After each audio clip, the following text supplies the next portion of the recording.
Well, hello there. Today, we will be talking about whether magic is OP in Elden Ring or not. First of all, if I would be a skilled video editor, you would see gameplay footage. Instead, you will have to do with this picture, but that won't change anything because what I'm about to tell you is a simple truth. A truth no one can deny. First of all, we need to make clear that we're talking about playing as a mage, not making a specific boss fight with a specific strategy and a specific magic. Because, well, yeah, the specific setup can always be broken, but that applies for melee weapons as well. And the second thing we really need to make clear is we play first playthrough. We're not talking about if you know everything that exists in the game and how it behaves and where it is positioned. We're talking about the first playthrough. Now, first of all, the stats. Many people think magic is OP, but let's have a look at how you level your character. Let's say you play a strength character, right? You level strength, you have damage, you level stamina, you can do a lot of things, like rolling or attacking, and you level vitality, and you have a lot of health. Additionally, you can wear a big, strong armor thanks to your stamina. What do you level as mage? Well, we start with wisdom, right, for damage. And we need spirit, or however it's called in English, for mana or FP. Well, we also need stamina, because casting magic also needs stamina.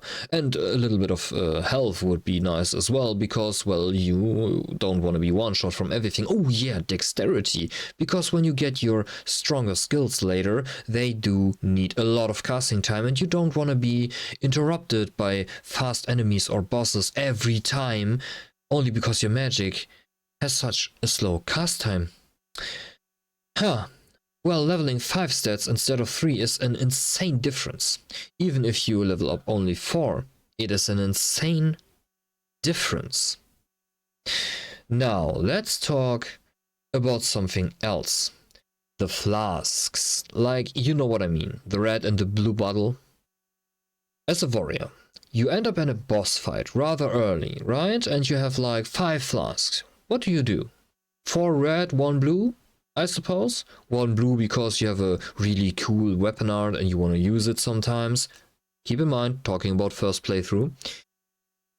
The boss makes you like, let's say, 4 hit, right? So you can actually tank 3 hits and then you are close to death. As a magician you arrive there and you will have to have 4 blue bottles because you need the mana to kill the boss. Probably because you still don't have a tracing spell. Most of your spells will even miss. Now comes the fight. And as a magician, you will only take 1 hit, and then you have to heal with your 1 red bottle. As a magician, you can only do 1 or 2 mistakes in the fight and then it's over. As a warrior, you can do countless mistakes, countless trades. It's not a problem. You can still deal damage. I know some people might say that magic deals more damage or has more range to counter that, but that's wrong. There are bosses that take 0 damage from magic in comparison to melee. In regards of that, the game is rather balanced. There are a lot of enemies that take more damage from melee weapons, from miracles, from sorceries. It is good, it is a good mix.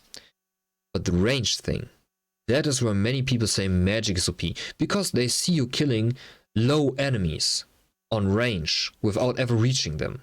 They'd be like, oh, that's so easy, man. And you're standing there and be like, you realize that every stronger opponent, specifically bosses, do have a ranged attack that nearly always reaches you when you are inside the range of magic, because magic has a really not that great range. And you do realize that most of the times The most damage dealing attack of a boss is the ranged attack he has. For example, bosses that jump in the air and land in your face. That is the most damage dealing attack, and most of the times it triggers when you are far away from him, because he flies over the whole arena in your face. So the already not so tanky mage, because he has less vitality and way less stronger armor than you, always gets faced with the most crucial and strongest hits that a boss can offer. Not always, but most of the time. Now we come to the next part, the open world aspect. Elden Ring is a game where you can run everywhere in every direction at the beginning, right? So where do you go? At the beginning, it would be good to follow the main quest, at least for a little while, right? You get a gathering hub of sorts, you get the horse, your first weapons and teachers. So you get a teacher for faith, multiple weapons, access to all kinds of weapon classes you can experience with all kinds of ashes of war. But not a sorcerer teacher. Interesting, isn't it? I know, some people say magic is OP. In the beginning of the game, I just need to walk there, and then I have a strong spell and a strong staff to cast it, and then I'm OP. Yeah, bro, but what about first playthrough? What about if you don't know that shit? I played over 60 hours and managed it to never go to the right side, right? I went downwards and upwards, but never to the right side where the sorcerer teacher would have been. Interesting, isn't it? So, you can play a lot of hours without ever accessing good magic. That's just it. You just don't walk in that direction. That's just it. You understand what I mean, right? It is very well possible to never acquire anything good in magic for a long time, while you can very well have two strong, dual-wielded strength weapon, for example. Now the next thing, staggering. Stronger enemies that come with multiple people can be staggered. With magic, it is not that easy. You can stagger with magic, but not as often. It doesn't do that much balanced damage. Magic, I mean.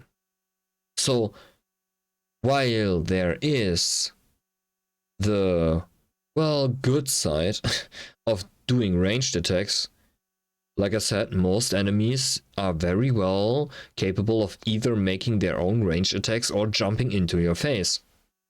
Which is quite the... well, let's say it's not very good to be faced in melee as a mage. But hey, there is one more thing.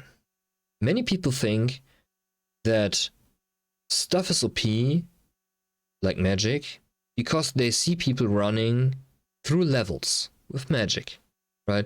You're like, oh, there are 3 enemies. I can kill them with magic before they even, like, see me, right? There is a specific magic to do that. And you forget one important thing. Now let me show this to you. I know it's pain. Calm down. Let's say this is the path, right? You walk this way, and you come from here, and you want to go this direction, right? And here's a balcony with an enemy. You don't see him, it's well hidden. And here's another enemy. And you walk forward, and the balcony enemy shoots you, and the enemy around the corner attacks you. You all know what I mean. They use that so often in the game. Like, I get the feeling that 70% of every level is only hard because you don't know where the enemy stands, and as soon as you know that, they won't surprise you anymore and the level becomes way more easy. It's sad, really, but what can you do? That's the game. Now the thing is, you walk forward, the enemy from the balcony shoots you, and that results in you getting hit from the enemy of the side. As a warrior, you will survive.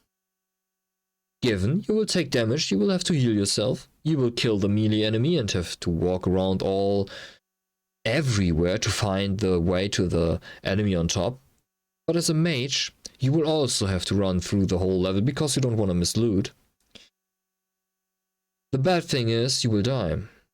You will walk forward, he will hit you, the other enemy hit you, chances are you're dead. Or you will use one of your only red bottles to heal yourself. Right? Maybe at that point you have 2 red bottles and that's it. The thing is, if I know now where the enemy is, of course, after I died, and while the warrior already walks through the whole level and is way ahead of me, I could stay here as a magician and snipe that guy over here, given I have a magic with that much range, because that's not something you find everywhere, because magic has a very bad range in this game. There are exceptions with a high range, but even those don't have the range of a bow. So, alright, and that's something we need to talk about as well. So I can probably, if I have the right magics, spells, I can probably snipe them, but I have to die first. Or at least have to take way more damage than every warrior would. And here's the thing, like I said, there is the bow. So if you play as a warrior, there are bows scaling on strength. You can just use distance fighting as well. So you are a warrior, you only use goddamn vitality, stamina, and strength, and you can still do distant fighting better than any mage, because with a bow you have way more range, and with a bow you have way more options. Do you think a mage can do anything else than a little bit of damage on distance? But with a warrior you can just equip a bleeding arrow, or how about a poison arrow, huh? All kinds of stats can be applied with an arrow. So whenever the range of a magician seems to be the good point, you can already use the bow as a warrior to do the same, always, not already. The mage is not OP. Magic is not OP. It is even worse. If you follow the main questline, you get access to all kinds of weapon categories. You get a faith teacher. You get all kinds of miracles and stuff, but only for magic you have to find them. You have to actually find them. And there are no clues about their whereabouts when it comes to magic teachers. None. There are way more miracle books in the game that teach you miracles than sorcery scrolls. Because there are only 3 sorcery scrolls in the whole game. You have to find the most spells. Except those who are taught by you, by people you have to find first. And for the ones who ask themselves now, I see, so in first playthrough, the mage has it hard, right? But how about now? Now you know everything. What is the best thing to do?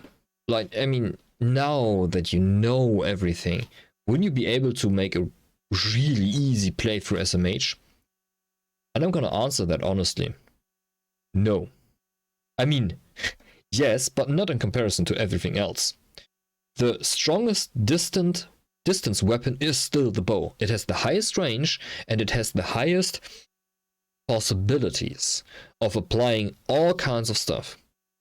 With a faith build, you are able to also do all kinds of stuff. Right, with a faith build, you can do AoE around you, AoE in front of you, single target damage. You can do all kinds of buffs, enhancements, physical enhancements, and you can do all kinds of countermeasures against all kinds of status effects. You can apply all kinds of status effects to your weapon. All of that is stuff you can't do as a mage. As a mage, you can literally do damage, magic weapon, magic shield. There are a few exceptions, yes, but nothing that comes close to what you are able to do with miracles. And that's not a bad thing, right? It's not like you can't play as a mage. But you get what I mean. You can even do all kinds of stuff with your melee weapons. I mean, in theory, you can do poison, bleeding, and whatnot with your weapons, but you need to find them or the Ash of War to do that. But still, you get what I mean, right? So, as a melee, without a bow, I would say it's rather equal. But since you can always, as a melee fighter, just equip a bow, I don't see it. Man, really. Magic is not overpowered. It is really not. I accept that there might be bosses that you are able to kill with magic faster than with anything else, but I assure you that the same goes for melees. There are bosses that are killed with melee attacks way more easy and way faster, so it is balanced somewhat. But for the first playthrough, they really never had a mage testing it. I assure you, they played the game once as a melee character with probably a katana or a greatsword, something like that, a strong fast or a strong slow weapon, not too heavy, not too light. And after that, they picked a few random builds, like a magician on level 150 or so, and then they killed every boss with all kinds of builds, finished builds, and they were like, alright, in theory, you can defeat them with that build, that's enough. There are bosses out there, really, you can meet them in the first areas, and you can't defeat them as a mage when you don't cheese them, because whenever they attack, they start instantly running again. And whenever you shoot a magic, you don't hit them. So as long as you don't have a chasing magic, or you cheese them in some way, you are not gonna beat them. You're not.